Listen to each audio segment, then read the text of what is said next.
I still see her silhouette at the doorstep, our 2-year-old in her arms, and the cold calm in her voice when she said, "Sign the papers by midnight, or you'll never see him again."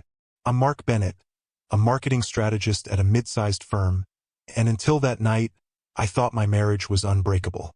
For 4 years, I'd balanced boardroom presentations with bedtime stories, believing my wife, Claire, was my partner in every sense. She proofread my campaigns, celebrated my promotions, and we mapped out our future over pizza boxes, dreaming of a house with a white picket fence. But that evening, everything changed in a single phone call. Claire's voice, usually warm and familiar, sounded distant, almost rehearsed.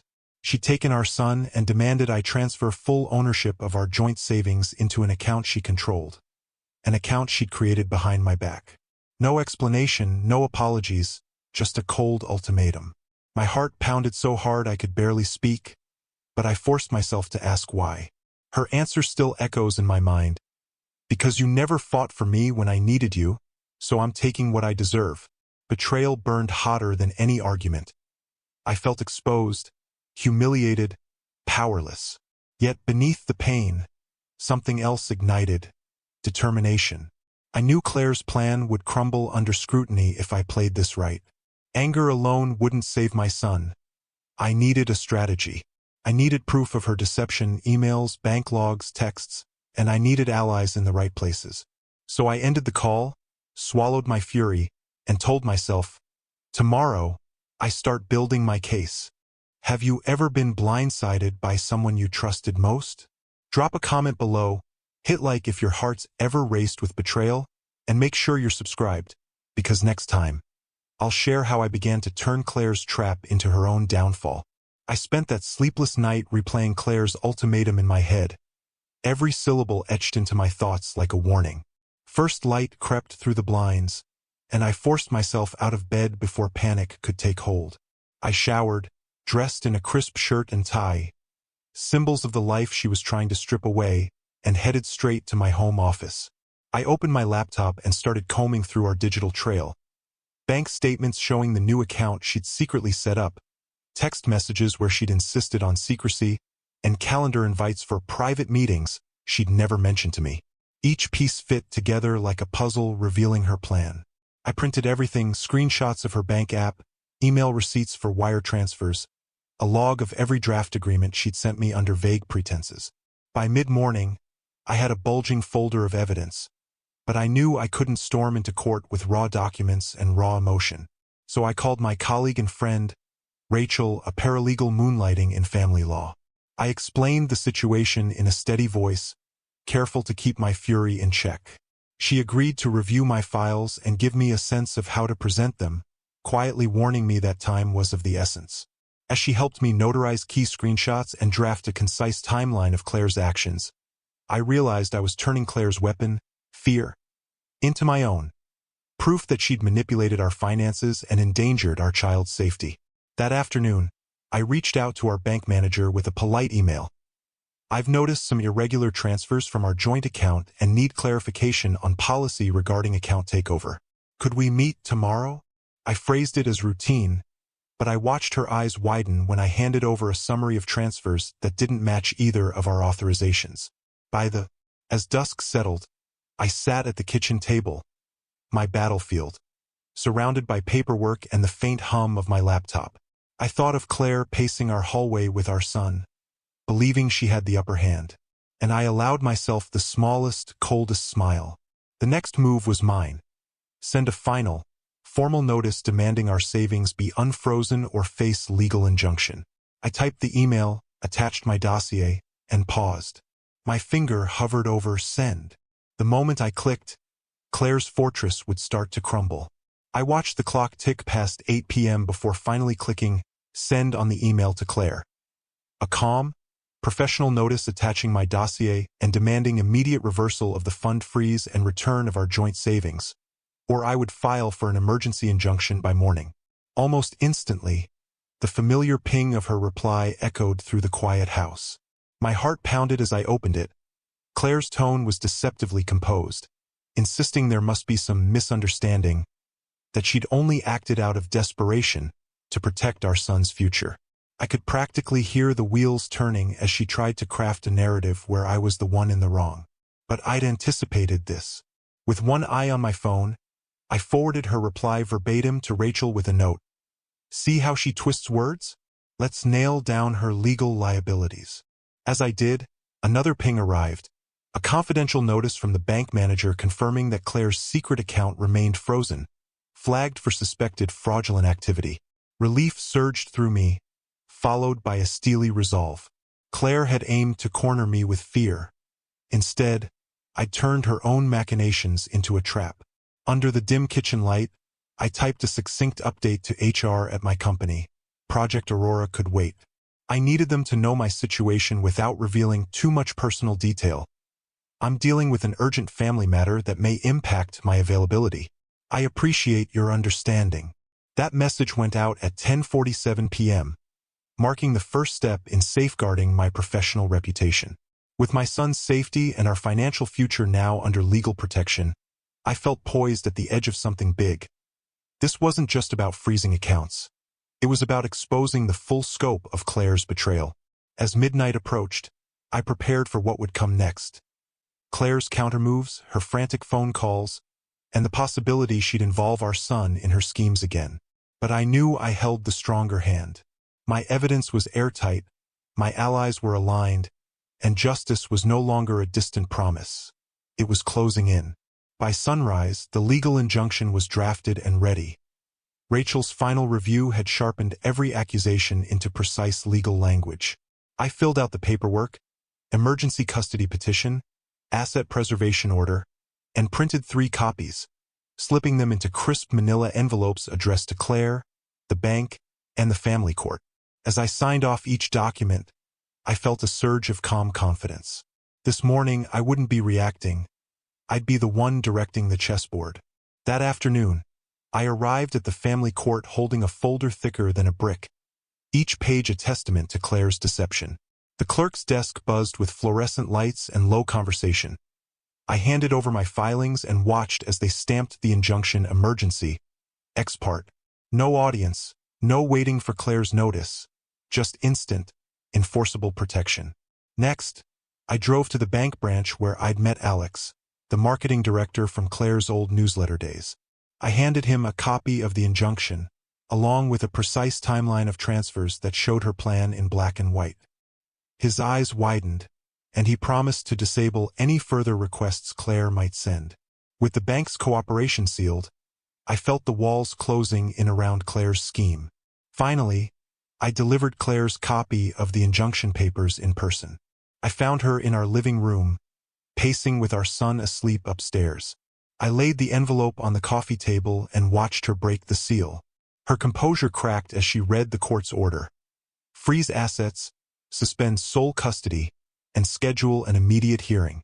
Panic flashed in her eyes, then fury, and finally disbelief. She looked at me, trapped by her own web. As I walked out the door, petition stamped and filed, I realized that the real victory wasn't winning in court. It was reclaiming my power and protecting my child. Claire's betrayal had cut deeper than I ever imagined, but my smart, measured response had turned her cruelty back on her. The morning of the hearing arrived with a nervous buzz in my chest, but I kept my face calm as I walked into the courtroom. The air was thick with anticipation. Hardwood benches, a stern-faced judge, and Claire sitting at the opposing table, her posture rigid. I opened my folder quietly, the weight of those pages a reminder of every sleepless night I'd endured. When the judge called the case, Claire launched into her rehearsed story, how she feared our joint savings were at risk, how she'd acted to protect our son.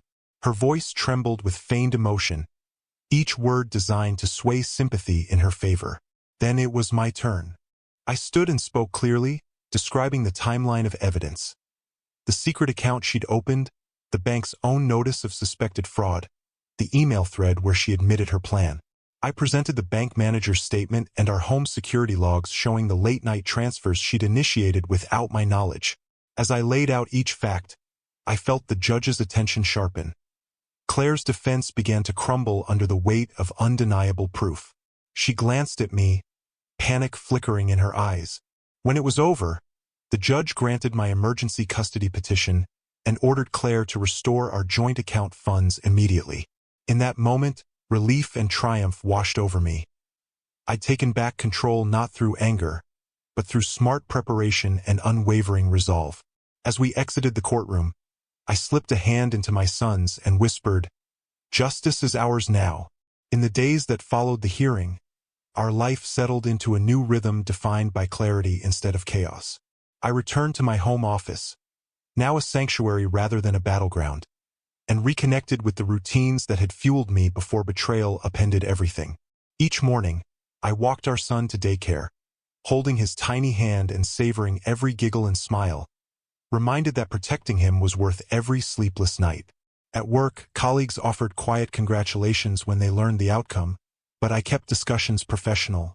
Project Aurora needed my focus now more than ever. Claire moved into a small apartment not far away, and on alternating weekends, I drove our son to her place for supervised visits ordered by the court.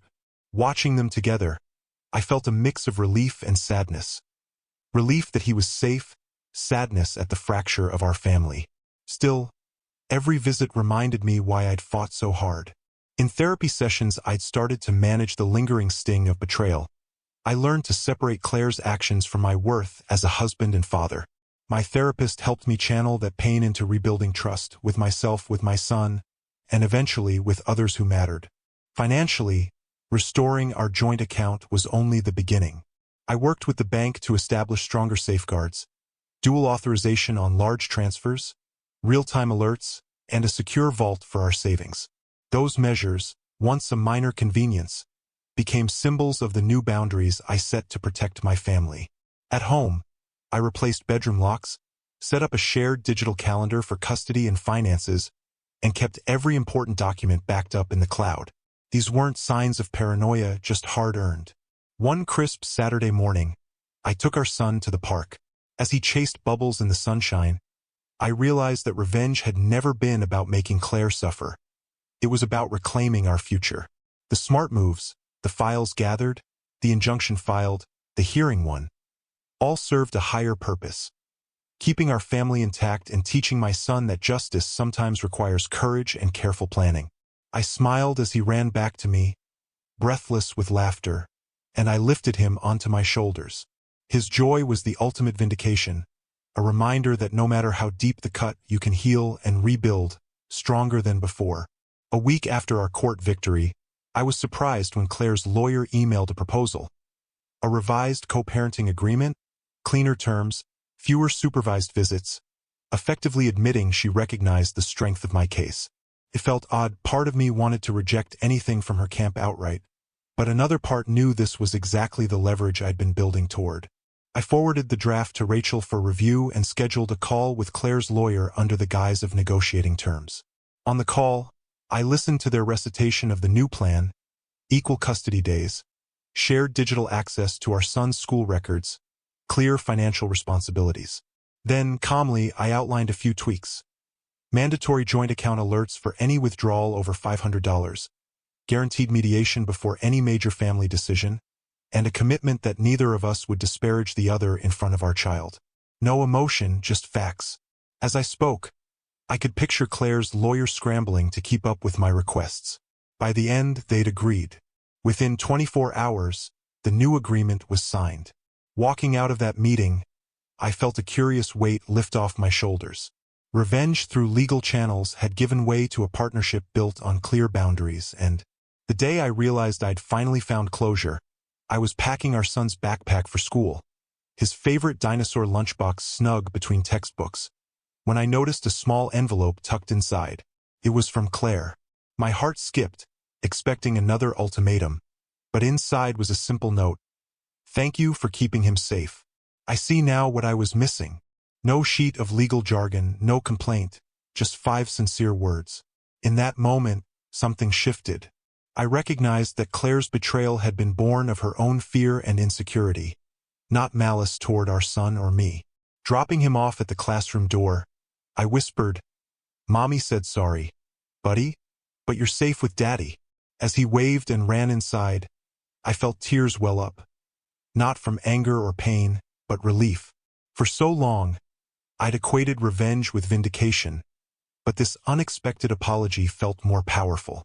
It told me that even the smartest legal maneuvers and the most airtight evidence can't force true understanding. Sometimes, it only takes time, reflection, and the courage to admit when you're wrong. That evening, I sat on the porch swing with a cup of coffee and thought back over the past weeks. The panic of that first call, the midnight evidence hunts, the courtroom showdown, and the carefully negotiated truce. Each step had tested me, but it had also taught me resilience, empathy, and the importance of boundaries.